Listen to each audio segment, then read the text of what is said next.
বানানোর জেদ করছো। হ্যাঁ, ঠিক এই বড় ধোঁকাটাই তুমি তোমার নিজের চুলের সাথে দিনের পর দিন করে চলেছ। রোজ সকালে আয়নার সামনে দাঁড়িয়ে চিরুনিতে আটকে থাকা চুলগুলো দেখে তোমার ভেতরটা হয়তো ভেঙে যায়, কিন্তু তুমি জানোই না আসল কালপ্রিট কে। তুমি ভাবছো তোমার চুলের গোড়া দুর্বল, কিন্তু সত্যিটা হলো তোমার চুলের গলা টিপে মারা হচ্ছে। আজ এমন এক গোপন সত্য ফাঁস হতে চলেছে, যা জানার পর চুল পড়া নিয়ে তোমার সারা জীবনের ধারণা পুরোপুরি বদলে যাবে। একটু ভেবে দেখো, যাদের মাথা পুরোপুরি টাক হয়ে যায় তাদের ওই ফাঁকা জায়গাটা এত চকচক করে কেন? আমরা হয়তো মজা করে বলি ওখান থেকে আলো রিফ্লেক্ট হচ্ছে, কিন্তু এর পেছনের মেডিকেল এবং আধ্যাত্মিক সত্যিটা জানলে তুমি শিউরে উঠবে।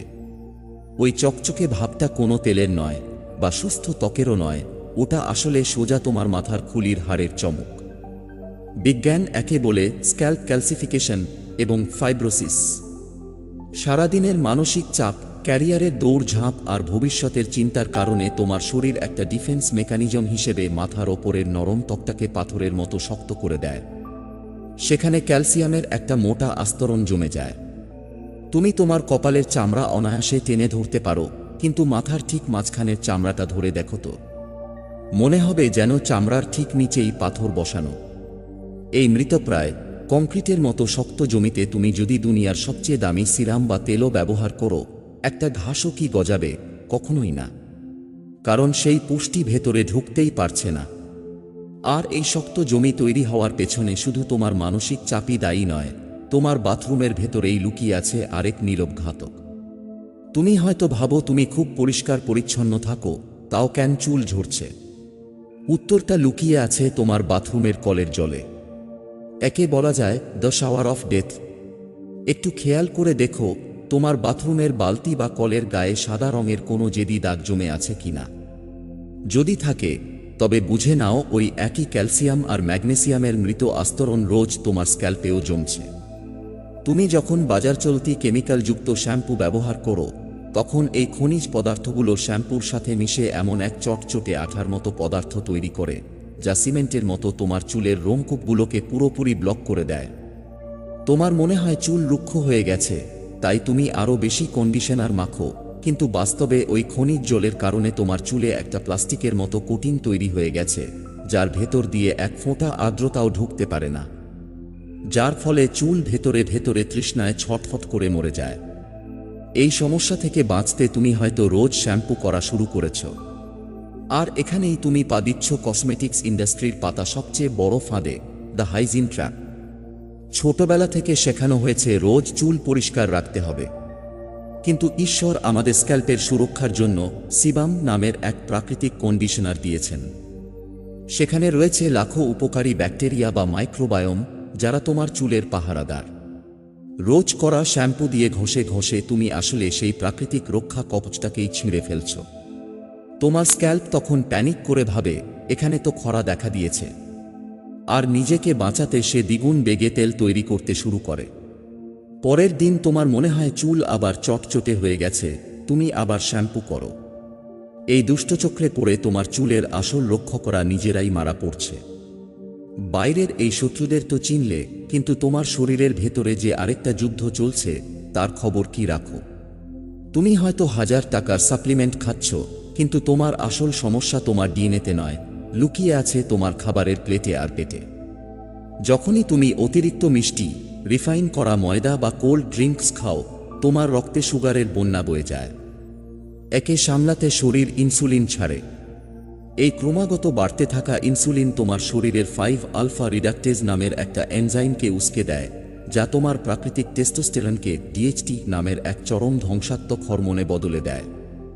এই ডিএইচটি হলো সেই ভিলেন, যা তোমার চুলের গোড়াকে সংকুচিত করে গলা টিপে মারে।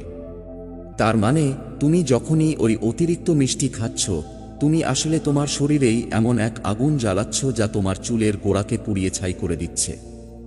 আর যোগবিজ্ঞান বলে, তোমার নাভি কেন্দ্র বা জঠরাগ্নি যদি ঠিক না থাকে, তবে কোনো ভিটামিনই কাজে আসবে না। বাইরের জাঙ্ক ফুড আর মানসিক চাপের কারণে তোমার অন্ত্রের দেওয়াল ফুটো হয়ে গেছে। যে খাবার হজম হওয়ার কথা, তা পেটের ভেতর পচে গিয়ে দূষিত টক্সিন হিসেবে রক্তে মিশছে। শরীর তখন প্যানিক করে এই ইনফেকশনের সাথে লড়তে নিজের সমস্ত শক্তি ব্যয় করে, আর তার কাছে চুল হয়ে দাঁড়ায় নিছক একটা অপ্রয়োজনীয় বোঝা। সে চুলের সমস্ত পুষ্টি সাপ্লাই সাথে সাথে বন্ধ করে দেয়। আর এই সাপ্লাই লাইন বন্ধ হওয়ার আরেকটা বড় কারণ হলো স্ট্রেস। তুমি যখন পরীক্ষা, ব্রেকআপ বা অফিসের চাপে থাকো, তখন শরীর কর্টিসল নামের হরমোন রিলিজ করে। তোমার শরীর ভাবে তুমি হয়তো কোনো বিপদে আছো, তোমার পেছনে বাঘ তাড়া করেছে। এবার তুমিই বলো, জীবন মরণ সংকটে শরীর কাকে বাঁচাবে? তোমার হার্ট আর ব্রেনকে, নাকি তোমার সুন্দর রেশমি চুলগুলোকে? স্বাভাবিকভাবেই শরীর হার্টকে বাঁচাতে গিয়ে চুলের সাপ্লাই পুরোপুরি কেটে দেয়। চুলগুলো তার গ্রোয়িং ফেজ থেকে ছিটকে রেস্টিং ফেজে চলে যায়, আর তুমি সকালে উঠে বালিশের ওপর গোছা গোছা চুল পড়ে থাকতে দেখো। শুনতে খুব ভয়ঙ্কর লাগছে, তাই না? মনে হচ্ছে আর বোধহয় কিছুই করার নেই, কিন্তু এখানেই তুমি ভুল। বিজ্ঞান আমাদের দেখিয়েছে চুল কিভাবে মরে, কিন্তু যোগ আর আধ্যাত্মিক বিজ্ঞান আমাদের শেখায় মৃতকে কিভাবে আবার জীবিত করতে হয়। তোমার শরীর এক জাদুকরী যন্ত্র, যা তোমার ইশারায় নিজেকে পুরোপুরি সারিয়ে তুলতে পারে। আগামী 90 দিনের জন্য যদি তুমি এই পদ্ধতিগুলো মেনে চলো, তুমি অবাক হয়ে যাবে। শুরু করা যাক গ্র্যাভিটি হ্যাকিং বা ইনভার্সন মেথড দিয়ে। মহাকর্ষ বল সবসময় সবকিছুকে নিচের দিকে টানে। রক্তকে পায়ের পাতা পর্যন্ত পাঠানো সহজ, কিন্তু তাকে মাথার তালু পর্যন্ত মহাকর্ষের বিপরীতে ঠেলে ওঠানো শরীরের জন্য সবচেয়ে কঠিন কাজ। তাই দিনে মাত্র 5 মিনিট তোমার মাথাকে তোমার হার্টের লেভেলের নিচে ঝুলিয়ে রাখো। বিছানার ধারে শুয়ে ঘাড় ঝোলাতে পারো বা যোগাসন জানলে শীর্ষাসন করতে পারো, যাকে আমরা তাল গাছ বলে থাকি। এর ফলে রক্তের কাছে তোমার মাথার দিকে ছুটে যাওয়া ছাড়া আর কোনো উপায় থাকবে না। তোমার ওই মৃতপ্রায় তৃষ্ণার্ত চুলের গোড়াগুলো হঠাৎ করেই অক্সিজেন আর পুষ্টির বন্যায় ভেসে যাবে। যখন তুমি মাথা ঝুলিয়ে রাখবে, তখন শুধু শুয়ে থাকলেই হবে না। তোমাকে ওই জম্বি স্ক্যাল্প বা পাথরের মতো হয়ে যাওয়া আস্তরণটাকে ভাঙতে হবে। একে বলা যায় ডিপ স্ক্যাল্প ম্যাসাজ। এটা কোনো পার্লারের আরামদায়ক ম্যাসাজ নয়। তোমার নিজের আঙুল দিয়ে মাথার ওই শক্ত চামড়াটাকে চিমটির মতো ধরে হাড় থেকে আলাদা করার চেষ্টা করতে হবে। শুরুতে এটা পাথরের মতো শক্ত লাগবে, ব্যথাও হতে পারে, কিন্তু হাল ছাড়লে চলবে না। যেদিন তোমার মাথার চামড়া কপালের চামড়ার মতো নরম আর স্থিতিস্থাপক হয়ে যাবে, বুঝবে তুমি তোমার প্রাণশক্তির প্রবাহের রাস্তা পুরোপুরি খুলে ফেলেছ। এর পাশাপাশি তোমার আরেকটা বড় ভুল হলো তোমার পশ্চার বা বসার ভঙ্গি। এই মুহূর্তে একবার খেয়াল করে দেখো তুমি কিভাবে ফোন ঘাঁটছ, নিশ্চয়ই ঘাড় ঝুঁকিয়ে। একে বলে টেকনিক। যখন তুমি ক্রমাগত ঘাড় ঝুঁকিয়ে রাখো, তখন তুমি তোমার মেরুদণ্ড আর ঘাড়ের পেছনের শিরাগুলোকে আক্ষরিক অর্থেই মুচড়ে দিচ্ছ। জলের পাইপ মুচড়ে দিলে যেমন জল আটকে যায়, তেমনি তোমার এই বাঁকা ঘাড় তোমার মস্তিষ্ক আর স্ক্যাল্পে রক্ত যাওয়ার রাস্তা পুরোপুরি ব্লক করে দিচ্ছে। তাই ফোনকে চোখের সামনে আনো, ঘাড় ঝুঁকিয়ে নয়। এর সাথে দরকার সাত্ত্বিক পুষ্টি। বাজার চলতি সিনথেটিক ভিটামিন খাওয়া বন্ধ করো। প্রকৃতি তোমাকে সবচেয়ে শক্তিশালী ডিএইচটি ব্লকার দিয়েছে, কুমড়োর বীজ। রোজ সকালে এক মুঠো কুমড়োর বীজ তোমার শরীরে সেই জাদুকরী ম্যাজিক দেখাবে, যা ওই ক্ষতিকারক হরমোনকে তোমার চুলের গোড়ায় হামলা করতে বাধা দেবে। আর তোমার ওই ক্ষতিগ্রস্ত অন্ত্রকে সারিয়ে তুলতে ডায়েটে যোগ করো প্রোবায়োটিক, যেমন ঘরে পাতা দই বা ঘোল। যখন তোমার জঠরাগ্নি শান্ত হবে, তখন ভেতর থেকে পুষ্টি গিয়ে তোমার চুলের গোড়াকে জাগিয়ে তুলবে। তাহলে এতক্ষণের আলোচনা থেকে নিশ্চয়ই বুঝতে পারছো যে বাইরের কেমিক্যাল আর শ্যাম্পুর চেয়ে ভেতরের পুষ্টি কতটা জরুরি। যখন তোমার জঠরাগ্নি শান্ত হবে, তখন ভেতর থেকে পুষ্টি গিয়ে তোমার চুলের গোড়াকে আবার জাগিয়ে তুলবে। আর এই পুরো প্রক্রিয়াটাকে একটা সিস্টেমে আনার জন্যই শুরু হচ্ছে আমাদের 90 দিনের এক অবিশ্বাস্য রেজারেকশন চ্যালেঞ্জ বা পুনর্জাগরণের যাত্রা। কাজটা খুব একটা কঠিন নয়, শুধু দরকার তোমার ধারাবাহিকতা। সকালটা শুরু করো এক মুঠো জাদুকরি কুমড়োর বীজ দিয়ে, আর ব্রেকফাস্টে রাখো ঘরে পাতা তাজা দই বা ঘোল। সারাদিনে যখনই ফোন ঘাঁটবে বা কম্পিউটারে কাজ করবে, খেয়াল রাখবে ঘাড় যেন একদম সোজা থাকে, মেরুদণ্ড টানটান থাকে। সাথে পর্যাপ্ত জল পান করতে ভুলবে না। আর রাতের বেলায় ঘুমাতে যাওয়ার আগে ঠিক 5 মিনিটের সেই ইনভার্সন মেথড, অর্থাৎ মাথা ঝুলিয়ে রাখা আর তার সাথে স্ক্যাল্পের সেই ডিপ ম্যাসাজ। তুমি চাইলে সপ্তাহে অন্তত একদিন ডার্মা রোলার বা মাইক্রো নিডলিংও ব্যবহার করতে পারো। তবে মনে রেখো, প্রকৃতি নিজের নিয়মে চলে, তাই রাতারাতি কোনো ম্যাজিকের আশা করো না। প্রথম মাসে তুমি অবাক হয়ে দেখবে তোমার চুল পড়া অনেকটাই কমে গেছে। দ্বিতীয় মাসে গিয়ে তোমার স্ক্যাল্পের ওই পাথরের মতো শক্ত ভাবটা ধীরে ধীরে নরম হতে শুরু করবে। তুমি নিজের মাথার তালুতে একটা অদ্ভুত প্রাণশক্তির প্রবাহ অনুভব করবে আর ছোট ছোট বেবি হেয়ার উঁকি দিতে দেখবে। আর তৃতীয় মাসের শেষে আয়নার সামনে দাঁড়িয়ে তুমি এক সম্পূর্ণ নতুন, আত্মবিশ্বাসী আর প্রাণবন্ত নিজেকে আবিষ্কার করবে। বিজ্ঞান যেমন কখনো মিথ্যে বলে না, ঐশ্বরিক চেতনাও ঠিক তেমনই কখনো ব্যর্থ হয় না। পরমহংস যোগানন্দজি একটা অসাধারণ কথা বলতেন, তোমার শরীর আসলে তোমার মনেরই একটা স্থূল রূপ। এই কথার গভীরতাটা একবার ভেবে দেখেছ?